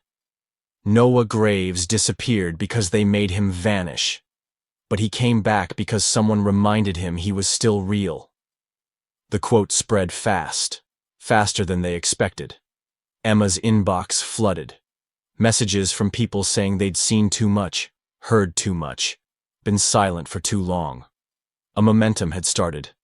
And Ellis didn't like that. At 5:43 p.m., a package was left at the hotel desk. Inside was a single bullet and a note. "Your move. Noah stared at it. Emma said nothing. She pulled out her phone and dialed a contact she never thought she'd use, a friend of her late father, retired from a very specific kind of government job. Someone who owed her family a favor. When the call connected, she simply said, "It's Emma. I need a name. I need Ellis Vale." The man on the other end was quiet. Then, "I hope you're ready. Because finding him means you're going to have to choose what you're willing to lose." She looked at Noah, then back out the window. "I already did." The name came at 3 a.m., whispered through a secure call routed from an encrypted number Emma wasn't even sure was legal, but she didn't care anymore, not after the photos, the break-in, the bullet on the hotel bed. "His real name is Elias Vaughn," the man on the phone said, his voice low, textured like gravel soaked in secrets. "Ellis Vale was just one of his many masks. Last I heard, he was operating through a private fund called Calvarus out of Prague. He launders influence more than money now, makes people vanish by rewriting the story around them."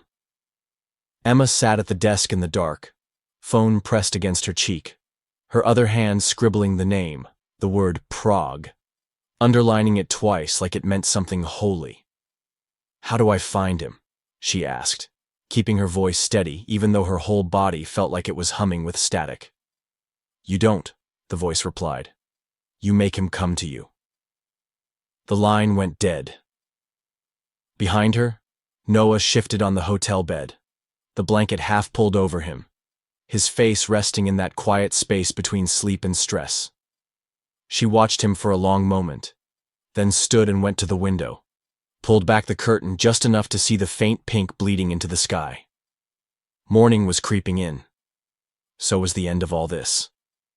By the time Noah woke up, Emma had already drawn out a plan. One scribbled in messy pen strokes across hotel notepads, and sticky notes that stuck to the side of the minibar. She didn't wait for permission anymore. "We call a press conference," she told him. He rubbed his eyes. "With who?" "Alia. And anyone else who's not afraid to put their name on the truth. Ellis will retaliate." "Good," she said. "That means he's watching." Noah sat up, slowly, carefully, like the bruises still echoed even though the skin had healed. "What's the plan?" She laid it out in 3 parts. Expose Ellis's real identity and financial connections, get whistleblower statements from Kieran insiders to corroborate everything, and go public with her testimony, not just as Noah's partner, but as the person Ellis had tried to erase. "You want to walk out there and tell the world he threatened you?" Noah asked. "No," she replied. "I want to tell the world I didn't break." That night, they met Alia in a rented recording studio, bare-boned, soundproofed, anonymous.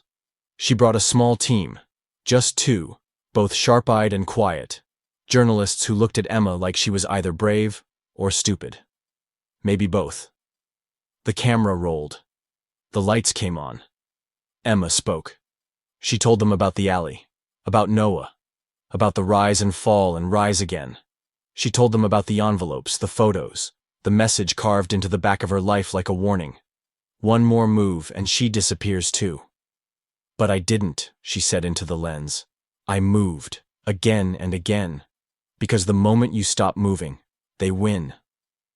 Noah followed. He told the story no one else could. The forged contracts, the boardroom betrayals, the price of ambition, and the silence it bought him. "I disappeared," he said, "and someone else took my place. But I came back, because she made me remember who I was." The interview lasted 3 hours. The edit took 2 days. It went live on a Friday at 8 a.m. sharp. It hit 1 million views by noon. By evening, international outlets had picked it up. The internet did what the internet does. It tore everything open, digging, sharing, theorizing, and demanding action.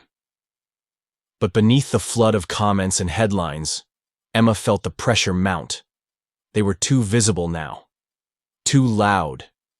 And that's when Ellis struck again. It started with a leak, a fake leak. Fabricated messages between Emma and an anonymous investor, claiming she had staged the kidnapping, that Noah's return was orchestrated to drive media attention to a fake company they'd planned to launch together. She saw it first on a gossip blog. Then it spread. "Tech Cinderella or liar in designer boots?" one headline asked.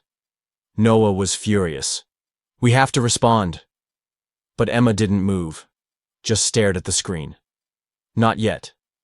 Not until they overplay their hand. Because she knew they would. She had learned something about Ellis Vaughn. He never stopped when he'd already won. He always needed to push it one step further. So she baited him. Went on a live stream with Alia. Talked openly, calmly. Told viewers, "If anyone wants to see the receipts, come ask me directly. I'm not hiding." And it worked. The next day, another package arrived. Delivered to the press, not to her. A USB drive. It contains a conversation. Doctored audio. Her voice, cut and stitched, twisted to sound like a confession.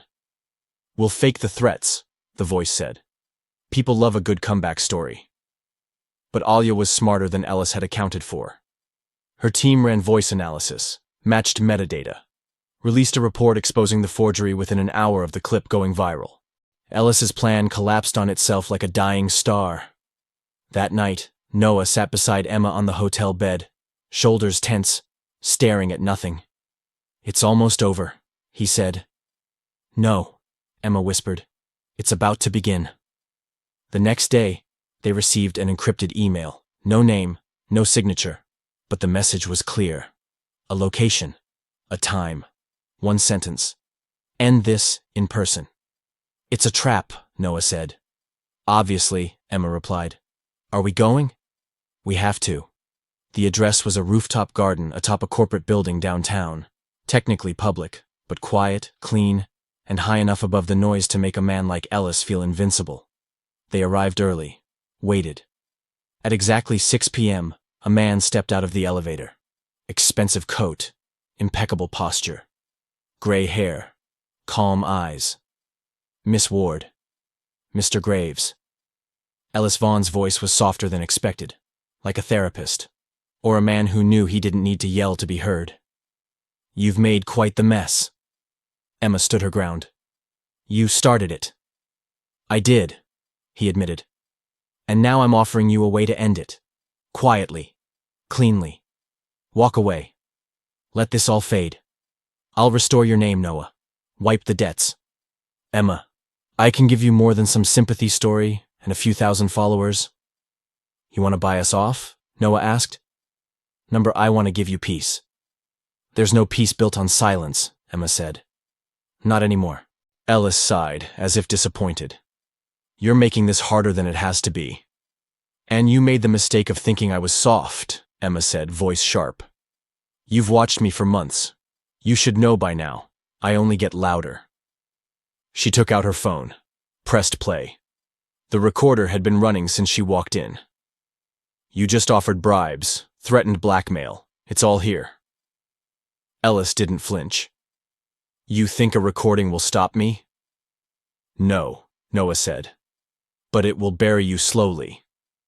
And then they walked away. They didn't wait for a reply, didn't look back. The moment the elevator doors closed, Emma felt her hands tremble. Noah reached over, laced their fingers together. "You think this ends him?" he asked. "I think it begins to," she said. That night, Emma uploaded the recording. Quietly. No press conference. No drama. Just the truth. Uncut.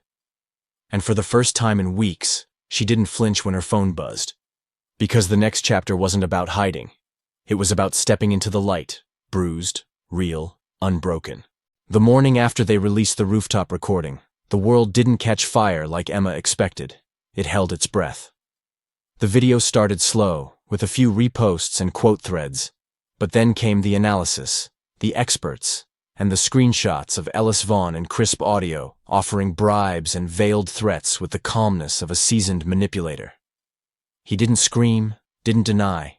He simply confirmed who he was through tone alone. And the world listened.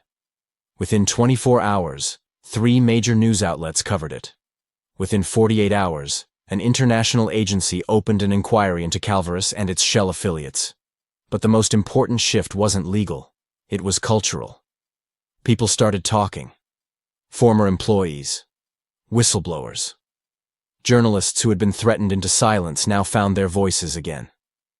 A movement rippled outward, and Emma watched it unfold from the corner of her hotel bed. Still wrapped in the same hoodie she'd worn for 2 days. Eyes tired. Heart beating like something that had just remembered how. Noah stood near the window, on the phone with one of the new lawyers working the case now. One who didn't just care about optics, but about outcomes. When he hung up, his expression didn't say relief. It said more. Ellis is still moving money, he said. Even now? He's ahead of us. He always has been. But we've slowed him down. That's the win for now. Emma sat up. Number. That's not enough. She stood, picked up her laptop, and pulled up the financial spreadsheet they had dug into weeks earlier. One line had bothered her for days. A transfer made to a subsidiary company she couldn't trace. But this time, she noticed something different. A name she hadn't searched before. Ira Tennant. She typed it into an encrypted search. It wasn't a name. It was a code. Short for an internal file system. A protected archive hidden behind a corporate firewall that only someone at the top could reach. I think I found his backup, she whispered. Noah came over, looked at the screen, and then nodded. Then that's where we go next. But they needed help. Someone who could crack the file without triggering Ellis's security traps. And Emma knew exactly who to call.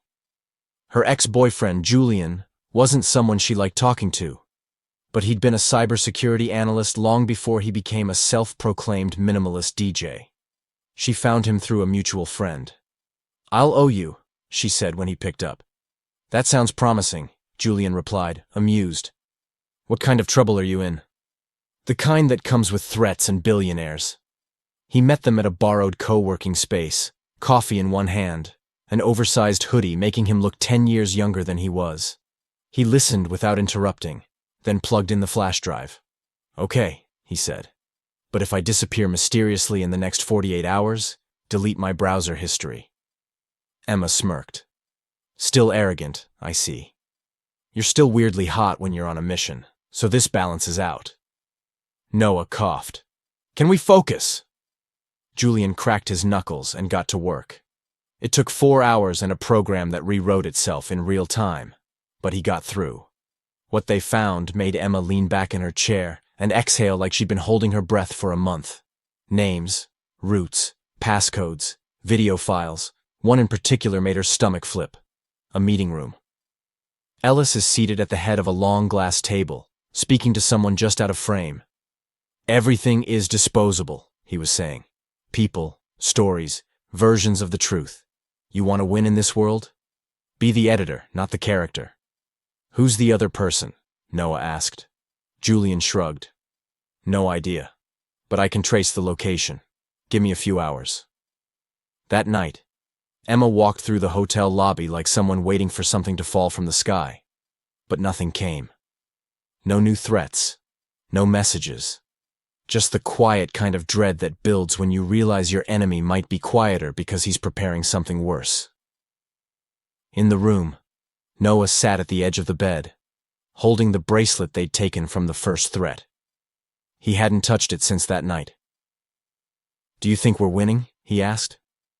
Emma sat beside him. I think we're still here. Not what I asked. Number. But it's the only answer that matters right now. The next morning, Julian sent the location. A private retreat in upstate New York, disguised as a development think tank. Ellis's personal safe house, he wrote. Tight security. 1 way in, 2 ways out. You'll need a distraction. They didn't wait. Emma called Alia and gave her the green light. Leak it, she said. Tell the world where he is. Let the press get there before the lawyers do. That's going to be messy. Good. Within 12 hours, cameras were on site. Reporters flooded the outer gates. The world now knew what Ellis had been hiding. But Emma and Noah didn't show up on camera. They were already inside. They entered through a service tunnel Julian had flagged on the building's floor plans. Inside, it was silent, tasteful, expensive. The kind of place that didn't echo because the rugs were too thick. In a private study, they found a second server, a desk, a drawer locked with a thumbprint scanner.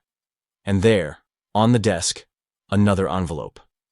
With her name, just her name, Emma. She opened it with shaking fingers. Inside was a photograph. One she hadn't seen before. Her as a child, sitting on her father's lap, at a company picnic she barely remembered. Noah looked over her shoulder. "That's your dad." "He worked for Chiron," she whispered. "Before I ever met you." "Did he know Ellis?" "I don't know." "Do you think—" "I don't know," she said again, louder. But her heart knew. Somewhere inside her, something clicked into place. Her father. The silence. The way he never talked about why he left his job. The night he'd gotten sick, he said one thing she'd never understood until now. Not all ghosts are dead. Behind them, a noise. Footsteps. Ellis stood in the doorway, calm, hands in his pockets. "You always were persistent," he said to Emma, "even as a child." "You knew my father," she said. "You threatened him." "I gave him options," Ellis replied. "He chose silence." "And I won't," she said. "I know." He took one step closer. "But you don't win by being loud. You win by outlasting." "Then you haven't been paying attention," she said, raising her phone. The camera had been recording. The whole conversation. Ellis blinked, just once, but it was enough.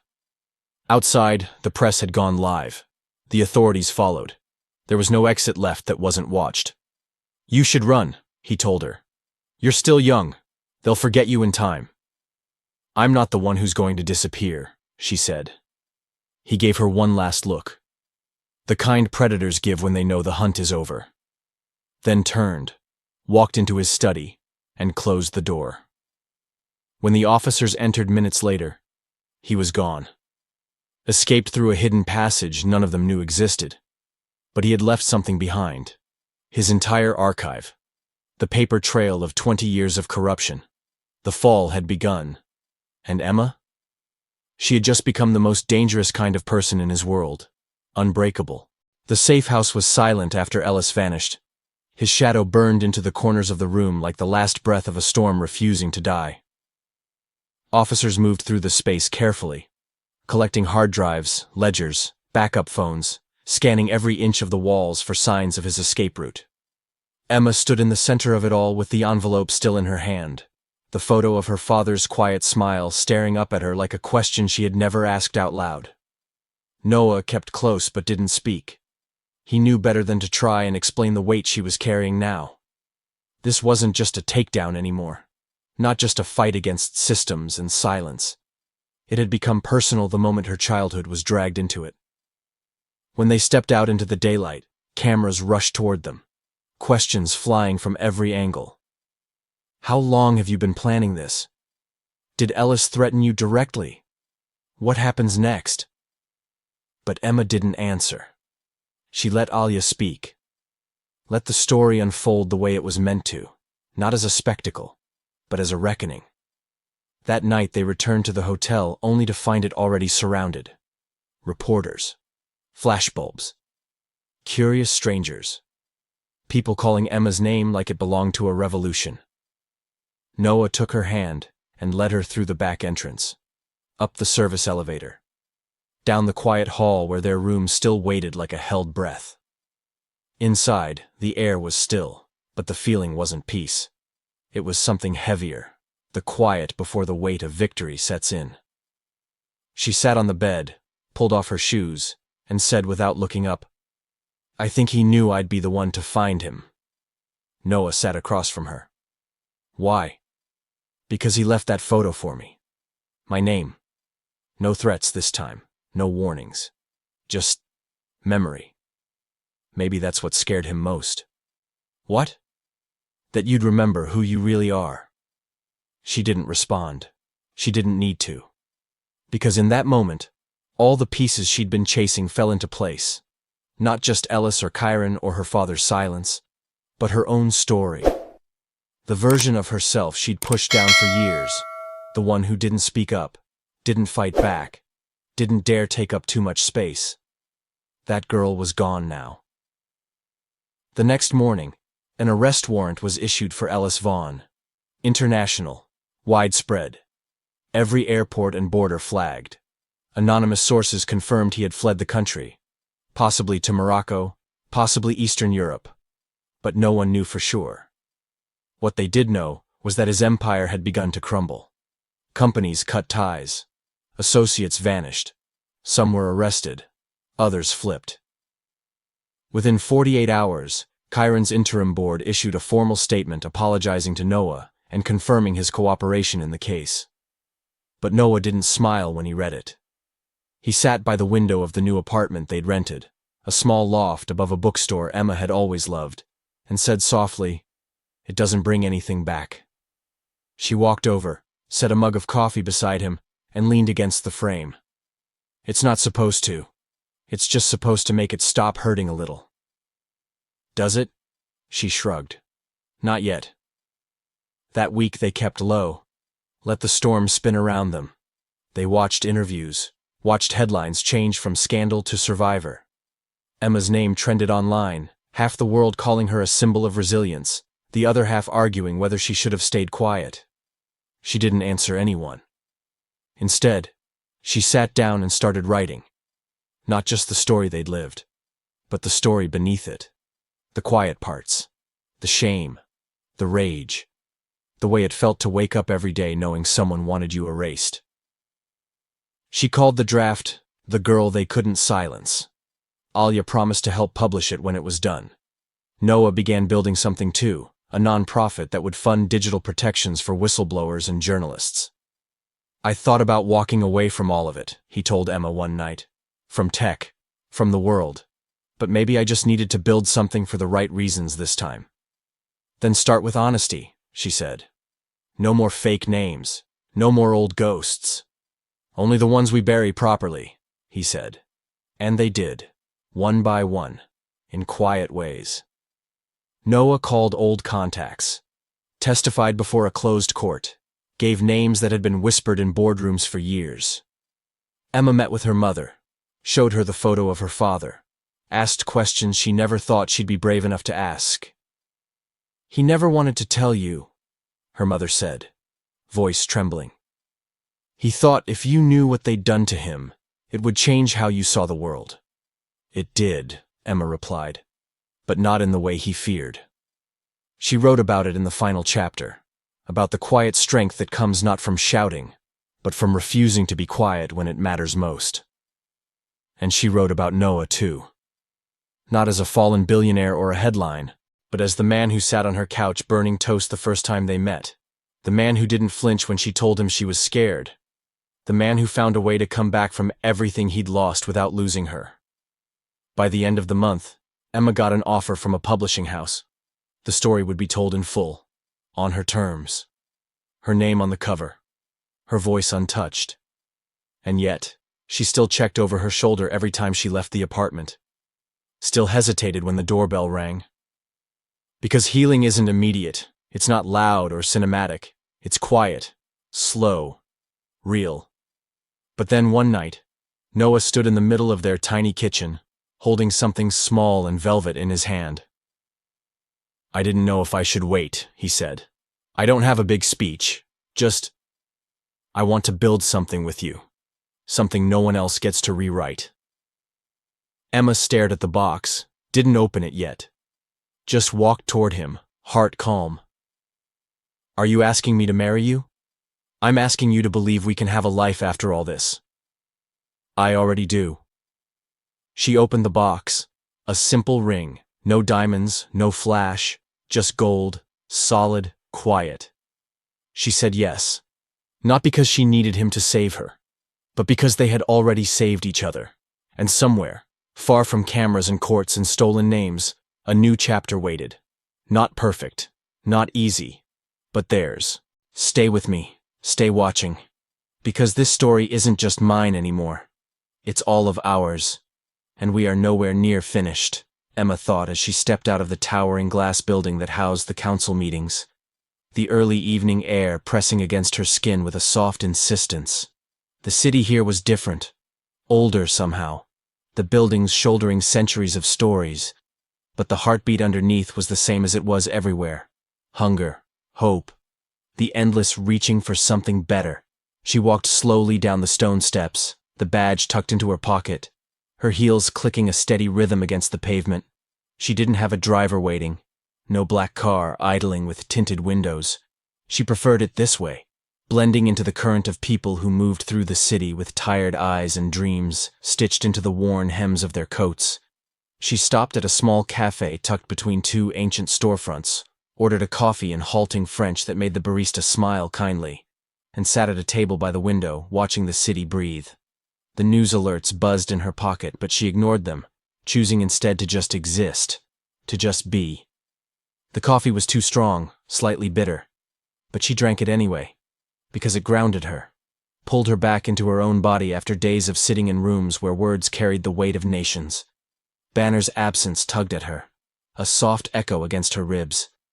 She missed his judgmental little stare, the way he would drape himself across her laptop as if daring the world to interrupt their small, stubborn peace. She promised herself she would be home soon, just a little longer. Just a few more doors to pry open before she could retreat into the life she had built from the rubble of the one she lost. Her phone buzzed again, this time with a name that made her chest tighten. Isabel? She smiled, thumb swiping the screen. Hey, stranger, Emma said, voice warming instantly. You're a hard woman to pin down, Isabel teased, laughter threading through the connection like a lifeline. I'm proud of you, Em. I hope you know that. Emma swallowed against the sudden lump in her throat. I know, she whispered. Because she did. Because even when the world had turned its back, Isabel had stayed, had handed her a towel and a couch and a sliver of dignity when she had nothing else left. When you're back, Isabel continued. I'm making you dinner, none of that takeout nonsense, real food, real conversation. Emma laughed, blinking fast against the sting in her eyes. I'd like that, she said, and meant it more than Isabel could possibly know. They talked a little longer, easy and unhurried, and when Emma finally tucked the phone away, the sun had dipped lower, the sky bruising purple and gold. She paid for her coffee, left a generous tip, and stepped back into the current of the city, letting it carry her forward. 2 days later, Emma stood on a makeshift stage at a refugee resettlement center on the outskirts of the city, not in a designer dress or behind a polished podium, but in jeans and sneakers, a simple Emrise Global t-shirt stretched across her frame. She spoke not as a CEO, but as a human being, her words weaving through the air like a bridge between broken beginnings and stubborn futures. She shook hands with women whose eyes held oceans of pain, and men who had survived storms she couldn't begin to imagine. And she promised them, not salvation, not perfection, but opportunity. The real kind. The kind carved from dignity and work and stubborn belief. And when they smiled, hesitant and fierce, Emma felt something shift deep in her bones.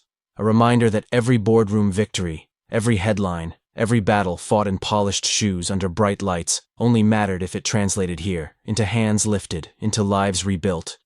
She left the center that evening covered in dust and sweat and hope, and as she rode the rattling bus back into the heart of the city, the weight of her mission settled into her shoulders, not like a burden, but like armor.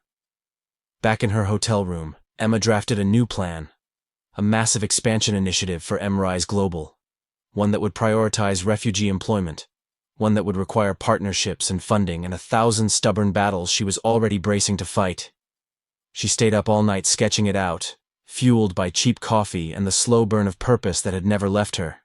And when the first light of dawn painted the city in soft, forgiving gold, she hit send on the proposal to Kara and Daniel, attaching a simple note. Let's build something even bigger than we dreamed. The next weeks blurred into a cyclone of movement, meetings, flights, contracts, Emma moving through it all with a steady, unshakable gravity. The media caught wind of the initiative, and for once, the coverage was not cynical but awed. Headlines calling Emrise the gold standard for ethical innovation. Op-eds speculating that Emma Ward was quietly becoming one of the most influential forces shaping the future of global labor. Emma didn't let it go to her head, didn't let it hollow out her focus, because she knew the truth better than anyone. The real work happened far from the cameras, in quiet negotiations and long nights, in small victories won in rooms no one photographed. Still, she allowed herself small moments of pride, like when she visited the first new training center built under the initiative's funding, when she stood in a room full of laughter and languages and the sharp, bright smell of possibility. She looked around and thought, this is why. And on nights when exhaustion gnawed at the edges of her, when the weight of responsibility threatened to pull her under, she would sit on the floor of whatever temporary apartment or hotel she found herself in, Banner's latest picture open on her phone, and remind herself that it was okay to be tired, okay to ache, as long as she kept moving, kept building, because the dream was bigger than her now, bigger than any one person, one scar, one storm. Stay with me, stay watching, because the world is changing, and we are changing it with every breath, every fight, every small, stubborn act of belief. And Emma Ward, the girl who had once been left behind without so much as a backward glance, was leading the charge into a future where no one would ever be forgotten again. Stay with me, stay watching, because the world is changing, and we are changing it with every breath, every fight, every small, stubborn act of belief. And Emma Ward, the girl who had once been left behind without so much as a backward glance, was leading the charge into a future where no one would ever be forgotten again. She didn't slow down, not even when the long flights blurred into each other, not even when the long nights thickened under her eyes, because every step she took now wasn't just hers. It belonged to every broken voice that had ever been silenced, every dream that had ever been buried beneath doubt. The expansion program gained momentum faster than anyone predicted. New hubs opening across continents, stories pouring in from workers who found new homes, new chances, new names for themselves. Emma read every one. Some scrawled in shaky handwriting, some typed in careful English, some sent with nothing more than a photograph of a smiling face holding their first paycheck. And every story stitched another layer onto the foundation she had spent years bleeding for. Back in New York, the Emrise headquarters expanded too, floors buzzing with new teams, new languages, new ideas, the walls humming with the restless creative chaos that Emma had come to love more than any polished silence. Kara rose higher, running operations with a precision that would have made the old gatekeepers of the industry weep. Daniel transitioned into a full-time advisor, a quiet anchor at the heart of the storm, and through it all, Emma stayed visible, stayed real, refusing to become a distant myth cloaked in polished interviews and staged photo ops. She showed up at job fairs in worn sneakers, sat in training sessions with nervous recruits, answered late-night emails from workers halfway around the world, because leadership, real leadership, wasn't about standing above. It was about standing with. And Emma had never forgotten that still. Success cast long shadows, and with Emrise's rising profile came new threats. Corporations who saw ethical hiring as a threat to their bloated profit margins. Politicians who didn't want to be held accountable by a woman who spoke with the sharp, unrelenting voice of lived truth. Emma weathered the attacks the way she always had. Straight-backed, unflinching, but it wore on her, left small hairline fractures she tried to hide even from herself. One night, after another brutal news cycle, she sat alone in her office, city lights bleeding through the windows, her hands trembling slightly as she scrolled through the latest headlines, twisting her words into weapons. She thought of the hospital room, the cracked ceiling tiles, the way silence used to wrap around her ribs like a second skin. She thought of the girl she had been, waiting for someone to come back, waiting to be seen. And she realized, with a clarity so sharp it made her breath hitch, that she wasn't that girl anymore. Hadn't been for a long time. She didn't need saving, didn't need permission. She was her own revolution now. She closed the laptop slowly, stood, stretched aching muscles, and walked to the window, pressing her palms flat against the cool glass. The city pulsed below her, alive and hungry and unfinished, and she whispered into it, "Stay with me, stay watching, because we are not done yet. Not even close." The next morning, she announced the launch of Rise Voices, a global initiative to train and support young entrepreneurs from marginalized communities, giving them not just jobs but ownership, not just opportunities but platforms. The announcement sent shockwaves through the industry, critics scrambling to catch up, allies rallying, and workers cheering from rooftops Emma would never see.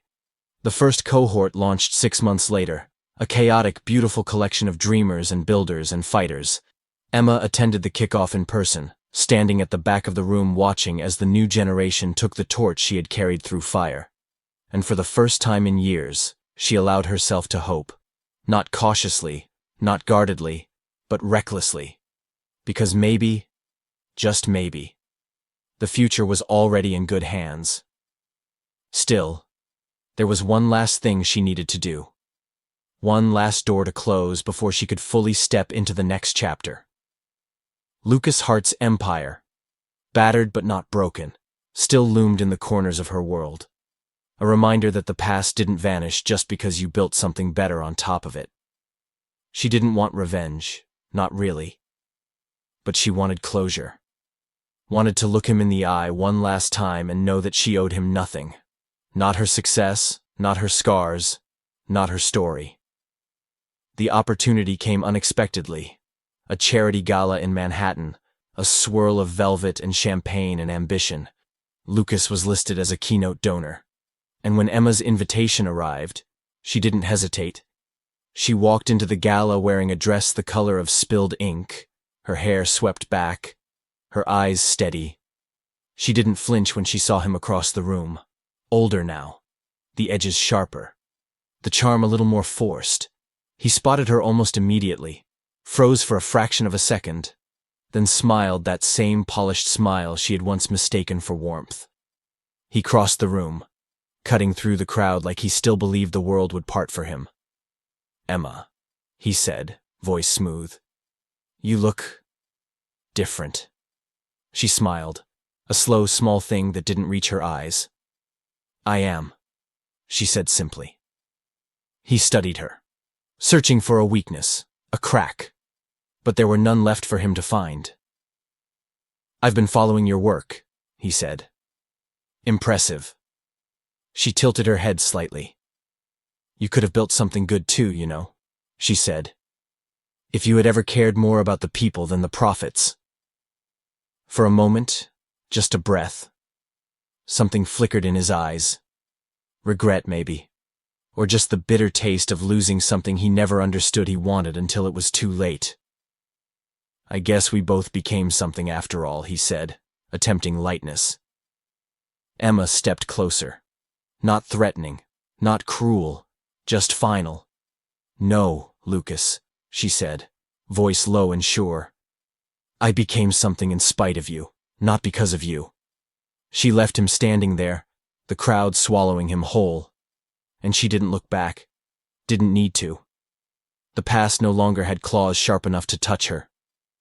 Outside, the city air hit her like a baptism, cool and sharp and alive. Kara and Daniel waiting by the car. Banner's photo taped to the dashboard in a quiet rebellion against the polished world they had just walked through. Emma slid into the back seat, closing the door on the night, on the past, on everything that no longer served the future she was building. She leaned back against the seat, eyes closing briefly, heart beating steady and unbroken. "Stay with me. Stay watching.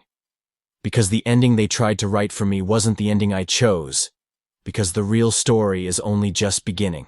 And this time, it's mine to tell. Stay with me. Stay watching. Because the ending they tried to write for me wasn't the ending I chose. Because the real story is only just beginning. And this time, it's mine to tell," Emma thought as the city blurred past outside the car windows, the quiet hum of the night weaving itself into her breathing. She didn't speak. Didn't need to. Kara tapping away softly on her phone beside her, Daniel humming low under his breath in the front seat. Banner's photo grinning at her from the dashboard like a stubborn reminder that some battles are fought just to protect the simple things, the small, good things. Emma smiled, letting her head tip back against the seat, closing her eyes briefly as the city lights kissed her skin. The gala already fading behind her like a chapter she had read and finished and no longer needed to carry. The weeks that followed were a slow, beautiful burn. Emrai's voices expanding faster than projections, training programs blooming in cities Emma had never stepped foot in. Small hubs of hope sparking across the map. Every new launch a reminder that real change didn't come from declarations. It came from the slow, relentless work of building futures brick by brick. Emma traveled again, but differently now. No longer running, no longer chasing, but walking into new spaces like she belonged. Because she did. She sat on panels where once she would have been relegated to the back of the room. She negotiated contracts that prioritized dignity over profit. She listened to stories of women in Morocco, men in Brazil, youth in Indonesia, who had found not just jobs but purpose through Emrise, and each story rooted her deeper into the truth she had carried from the beginning. That broken does not mean worthless, that scarred does not mean defeated, that rising is not reserved for the ones who start at the top. Emma bought a new loft, a little bigger than the first, flooded with light and books and too many houseplants. She adopted a second rescue cat, a skittish black kitten Kara named Nova, Banner accepting her with the bored tolerance of an older brother. Emma hosted Sunday dinners religiously, laughter spilling through the rooms. Friends gathered around mismatched chairs and chipped plates, the kind of messy, loud life she had once only dared to dream of. Sometimes she would stand at the window with a mug of coffee cooling between her hands, watching the city breathe, and think, this is enough. This is everything. Emrise continued to grow, but Emma stayed grounded, staying true to the roots that had saved her when nothing else had. Staying small in the ways that mattered even as her impact stretched beyond anything she had once thought possible. She mentored. She taught. She listened. She fought. But most importantly, she lived. Fully. Unapologetically. Brilliantly. And when people asked her now what her greatest achievement was, she didn't point to the awards lining her office shelves or the articles framed on her walls. She pointed to the lives lifted, the futures protected, the small, stubborn hope that flickered stronger now. Because once, a girl no one stayed for had decided to stay for herself. One rainy afternoon, Emma was invited back to the university where she had once taught part-time, now as an honorary keynote speaker for the graduating class. She stood at the podium, the auditorium packed with faces alight with ambition and fear and wild, impossible dreams. She looked out over them and smiled, real and wide. And when she spoke, she didn't tell them to chase success. She didn't tell them to be fearless. She told them to stay. Stay through the storms. Stay through the loneliness. Stay through the moments when everything inside them screamed to quit, because staying was the revolution. Staying was the proof. She ended her speech with a line she hadn't planned, one that spilled from her chest like a prayer, like a promise. "You are not defined by the hands that drop you," she said, voice steady. "You are defined by the hands you use to rebuild yourself." The applause rolled over her in a soft wave, but Emma didn't stand there to soak it in. She simply smiled once, small and sure, and stepped off the stage into the crowd, blending in, choosing again and again not to stand above, but to stand among. And as the years turned, as Emrise wove itself deeper into the fabric of global change, Emma Ward's name became synonymous not with survival, not with tragedy, but with triumph, with building, with a kind of stubborn hope that refused to be extinguished. And somewhere, on rooftops and in boardrooms, in shelters and in summits, young women whispered her name like a map, a proof, a possibility. Emma stayed private about her personal life, valuing the sacredness of ordinary days. But those closest to her knew the truth, that she loved fiercely, lived fully, that every scar she carried had been turned into a bridge for someone else to cross. And on the rare quiet nights when she sat alone under the stars with Banner curled on one side and Nova curled on the other, she would lift her face to the endless, impossible sky and whisper, "Stay with me. Stay watching. Because as long as there is breath, as long as there is hope, As long as there is even one more broken thing worth mending, this story will never really be over. Because building a life, a future, a world worth living in, is not a chapter. It's a lifelong act of rebellion, of love, of faith. And I hope you enjoyed today's story. Subscribe to the channel so you don't miss more stories like this. Leave a like and comment below what you thought of the story. See you in the next video.